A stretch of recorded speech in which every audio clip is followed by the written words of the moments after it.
नमस्ते बच्चों। 7वीं ABC के लिए नांदुरकर टीचर भूगोल का पाठ ले रहे हैं। तो पिछले वीडियो में भूगोल का 10वां पाठ मानवीय बस्ती ये शुरू किया था और इसका लास्ट का भाग हम देख रहे थे बस्तियों के प्रकार। देखो, बस्तियों के प्रकार मैंने पहली बस्तियों का प्रकार मैंने बताया था बिखरी हुई बस्ती। तुम्हारे सामने ये 10.5 ये जो आकृति दिखाई दे रही है ये बिखरी हुई बस्ती का ये चित्र आपको दिखाई दे रहा है। ये चित्र का निरीक्षण करना है। यहाँ एक बस्ती है, यानी 4 ही बाजू में अलग अलग बस्ती यानी घरों के प्रकार आपको दिखाई दे रही है। जो बीच का भाग है वो खाली है। तो ऐसा क्यों है? क्योंकि प्रकार का नाम ही हमारा बिखरी हुई बस्ती। तो इसका अर्थ है बिखरी हुई बस्ती में मकान कैसे दिखाई दे रहे हैं, दूर दूर होते हैं और उनकी संख्या भी कम दिखाई देती है। तो इस प्रकार की बस्तियाँ ऊंचे निचले प्रदेश में ऐसे प्रकार दिखाई देते हैं। सघन वन, घास के प्रदेश, मरुभूमि, विस्तृत कृषि क्षेत्र वाले स्थानों पर ऐसे बिखरी हुई बस्ती हमें देखने के लिए मिलती है। तो इनकी विशेषता क्या होती है? बिखरी हुई बस्तियों के बीच की दूरी स्पष्ट रूप से दिखाई देती है। इन बस्तियों की जनसंख्या भी बहुत कम रहती है, जैसे पाड़ा, वाड़ी ऐसे प्रकार। और इन बस्तियों में सेवा सुविधाएं पर्याप्त रूप में उपलब्ध नहीं होती। ये बस्तियां प्राकृतिक पर्यावरण के निकट होने के कारण प्रदूषण मुक्त होती है और प्रतिदिन की आवश्यकताओं की पूर्ति के लिए ये बस्तियां कस्बों पर निर्भर रहती है। ऐसा ये पहला प्रकार मैंने आपको बताया है, बिखरी हुई बस्ती। अभी दूसरी जो प्रकार है केंद्रित बस्ती। दूसरा प्रकार कौन सा है? केंद्रित। ये बस्तियों में झरने, नाले, नदी, तालाब, झील तथा जल स्रोतों के समीप होती है। जैसे मैं आपको एक उदाहरण देना चाहती हूँ। राजस्थान जैसे मरुस्थलीय प्रदेश में जल की उपलब्धता वाले क्षेत्र में केंद्रीय बस्तियाँ ज़्यादा से पाई जाती है और समतल और उपजाऊ भूमि, परिवहन केंद्र, अनुकूल जलवायु, खदान कार्य, व्यापार केंद्र या आदि कारणों से इस प्रकार की बस्तियों का निर्माण होता है। इसके अलावा सुरक्षा, स्वास्थ्य, शिक्षा तथा सामाजिक या धार्मिक कारणों से बस्तियाँ का निर्माण हो जाता है। इसके लिए आकृति 10.6 इनका आपको निरीक्षण करना है। देखो, तुम्हारे सामने ये चित्र दिखाई दे रहा है। तो ये कौन सा चित्र है? केंद्रित बस्ती। इनकी विशेषता क्या है? तो इन बस्तियों में मकान पास पास होते हैं। तुम्हारे सामने चित्र दिखाई दे रहा है, तो मन लगाकर इनका निरीक्षण करना है।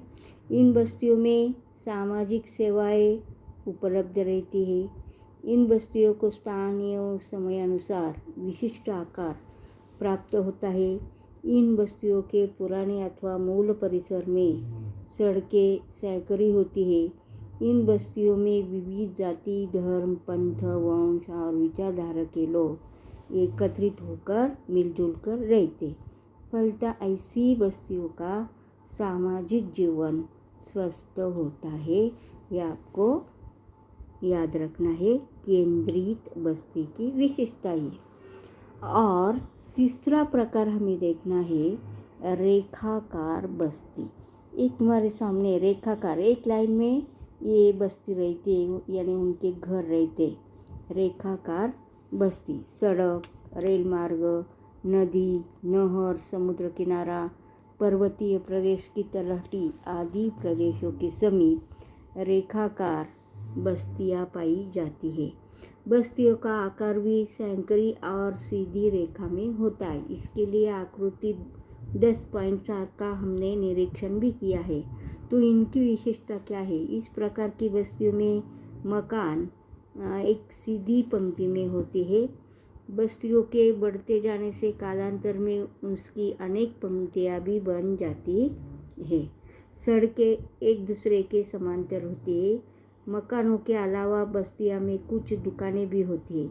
भविष्य में सड़कों की दिशा में इन बस्तियों का विस्तार हो जाता है, बढ़ जाता है। जैसे भारत में तटवर्ती प्रदेशों, प्रमुख नदियाँ, राज्यों और राष्ट्रीय महामार्गों के समीप ऐसी बस्तियों के प्रकार हमें देखने को मिलती है। तो ऐसे 3 बस्तियों के प्रकार आज हमने देखे हैं और आप इस पाठ का अच्छी तरह से वाचन करेंगे और चित्र का निरीक्षण देखकर प्रश्नों के उत्तर भी देंगे। ठीक है, तो ये सदैव ध्यान में रखना है। इसे सदैव ध्यान में रखो। क्या रखना है? मानवीय बस्तियों के स्थान को प्रभावित करने वाले घटक। मानवीय बस्तियों के स्थान तो कौन से घटक प्रभावित करते हैं? तो ये 3 कॉलम दिए आपको नोटबुक में, ये कॉलम लिखना है। प्राकृतिक, सांस्कृतिक, आर्थिक। तो प्राकृतिक में पहला है भू संरचना, सांस्कृतिक में सुरक्षा, आर्थिक में सिंचाई, भूमि मृदा, जलवायु, शुष्क भूमि, जल आपूर्ति, नदी किनारा। संस्कृत में स्वास्थ्य, शिक्षा, पर्यटन, ऐतिहासिक संदर्भ। आर्थिक में सिंचाई, व्यवसाय, यातायात और संचार माध्यम, उद्योग धंधे, व्यापार, सरकारी कार्यालय। तो ये सब मानवीय बस्ती के प्रभावित करने वाले घटक है, आपको याद में रखना है। देखो भला क्या हो पाता है। भारत में महानगर कौन से हैं? तो बहुत बड़े बड़े महानगर है। जैसे हमारा नासिक भी महानगर है, मुंबई महानगर है, दिल्ली, कोलकाता, ऐसे बहुत बड़े महानगर है।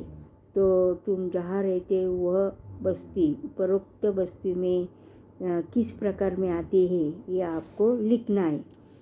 और मैं और का हूँ, 3री कक्षा परिसर अध्ययन पाठ 7वां, गाँव हमारा, शहर हमारा। ये जो पाठ के नाम दिए ये आपको पढ़ने, बाकी विशेष कुछ नहीं है। पाठ का अच्छी तरह से वाचन करो। ये तुम्हारे वर्ग पाठ के नोटबुक में लिखना है और आगे चलो। देखो भला क्या हो पाता है। तो क्या हो पाता है, ये भी चित्र का हमें निरीक्षण करना है। ये छाया चित्रों का निरीक्षण करो। उनमें दिखाई देने वाले मानवीय बस्तियों के प्रकारों को पहचानो और उस विषय की जानकारी लिखना है। तो ये 4 प्रकार दिखाई दे रहे हैं, इनका निरीक्षण करके लिखना है। और इसी तरह ये पाठ खत्म हो गया है। अगले वीडियो में हम स्वाध्याय मैं हल करके आपको दिखाने वाली हूँ। तब आपको स्वाध्याय करो। और पाठ खत्म हो गया है तो आपको स्वाध्याय करना हो तो कर सकते, लेकिन इसके बाद जो वीडियो दिखाऊंगी वो इसमें आपको स्वाध्याय हल करके भी दिखाने वाली। ओके।